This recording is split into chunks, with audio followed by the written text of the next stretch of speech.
Ya, Assalamualaikum warahmatullahi wabarakatuh. Selamat pagi anak-anak. Perkenalkan diri, saya di sini Rizky November akan membahas tentang materi senam yang minggu lalu sudah Bapak berikan materinya. Bapak kirimkan berupa file di situ dan ada PowerPoint yang kemarin anak-anak bisa pelajari. Kemarin pembelajaran yang Bapak kirim adalah tentang senam. Yang pertama, kita akan membahas tentang sejarah senam. Yang kedua, kita akan membahas tentang organisasi senam. Yang ketiga, kita membahas apa? Kita akan membahas tentang kekuatan yang dibutuhkan dalam senam itu apa saja selain kekuatan. Yang keempat, ada yang tahu? Yang keempat itu adalah macam-macam senam, jenis-jenis senam. Ya, materi pertama saya akan menjelaskan tentang sejarah senam. Ya, senam ini diperkenalkan di Yunani yang biasa disebut gimnastik. Artinya itu gerak badan. Gimnastik, gerak badan. Dan yang kedua, tentang sejarah, tentang organisasi. Organisasi dari senam luar negeri atau seluruh dunia itu bisa disebut apa? Ada yang tahu? Ya, FIG, Federation International de Gymnastique. Kalau di Indonesia, ada yang tahu apa?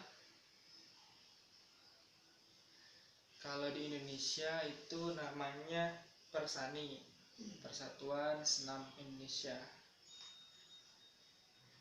Ini materinya akan keluar pada ujian depan. Jadi anak-anak mohon dipelajari lagi. Saya hanya menjelaskan tentang FIG itu apa, Persani itu apa. Tapi di situ ada keterangan yang lebih spesifik lagi, kalian bisa pelajarinya dari internet. Oke, selain kekuatan, senam juga membutuhkan tenaga apa? Ya, koordinasi. Koordinasi seluruh tubuh badan dari ujung kepala sampai ujung kaki. Itu harus diperhatikan. Keseimbangan, setelah koordinasi kita membahas tentang keseimbangan. Keseimbangan juga penting, sangat penting, karena senam membutuhkan keseimbangan, koordinasi yang sangat baik. Fleksibilitas. Untuk senam sendiri, jika seseorang mempunyai badan yang cenderung kaku, sulit dalam menguasai senam. Karena itu senam gimnastik atau senam yang menggunakan alat, biasanya atlet itu dilatih sedari kecil, sedari mereka itu masih belum kaku atau fleksibilitasnya masih tinggi, seperti itu. Ya, daya tahannya juga kuat. Kekuatan di sini ada kekuatan, daya tahan, keseimbangan, koordinasi, fleksibilitas. Semua rangkaian gerak ini harus dilatih setiap saat untuk dapat menguasai atau mencapai tingkat prestasi yang paling tinggi. Sedari kecil mereka sudah dilatih untuk dapat mencapai prestasi yang baik.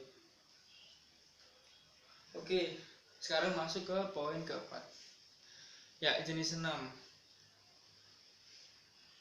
Jenis senam di sini yang pertama ada senam lantai. Senam lantai adalah senam yang menggunakan alas. Biasanya tidak terlalu menggunakan kecepatan. Ini ada ketepatan tentang koordinasi dan fleksibilitas. Senam lantai menggunakan fleksibilitas yang tidak terlalu tinggi, cukup sedang, tapi biasa dapat kita lakukan jika kita memang benar-benar ingin pelajarinya. Oke, contohnya senam lantai ini ada roll depan, kita menggunakan bagian belakang, roll depan. Selanjutnya ada sikap kapal terbang. Kapal terbang seperti ini, tangan kiri kanan. Selanjutnya itu sikap kapal terbang ini untuk melatih koordinasi keseimbangan tubuh. Selanjutnya ada headstand. Headstand ini adalah gerakan di mana kepala itu berada di bawah dan kaki berada di atas. Tumpuannya agar badan berdiri tegak. Untuk mencapai sikap kapal terbang yang benar adalah menggunakan tangan. Jadi tangan sangat penting dalam gerakan ini dan membutuhkan perut yang kuat. Senam artistik ini biasanya menggunakan alat dan membutuhkan kekuatan yang sangat-sangat kuat. Senam aerobik ini membutuhkan kekuatan jantung yang sangat baik karena durasinya sangat lama dan kecepatannya juga sangat cepat. Senam ritmik adalah senam yang menggunakan irama musik yang bisa kita lihat di weekend seperti itu. Dan selanjutnya ada senam dasar. Senam dasar ini adalah senam untuk pemanasan. Pemanasan sangat penting bagi semua olahraga karena pemanasan adalah untuk melemaskan otot atau untuk melumaskan sendi-sendi otot yang masih kaku. Jika sebelum olahraga tidak pemanasan yang baik, maka dapat meningkatkan resiko cedera pada seseorang. Dan terakhir itu ada pendinginan. Pendinginan adalah cara untuk memulihkan sendi-sendi yang tegang karena akibat latihan tegang karena akibat latihan dan dilemaskan atau didinginkan. Jadi setelah olahraga intensitasnya tinggi, tidak boleh langsung berhenti, perlu ada pendinginan seperti itu.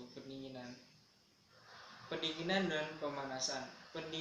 Pemanasan itu kita terus bergerak agar otot di badan ini cepat atau lebih baik dalam melumaskan sendi-sendi agar cepat fleksibel seperti itu. Kalau pendinginan kita tidak harus bergerak cepat, yang penting kita rileks, kita mengatur nafas dan kembali seperti baik lagi.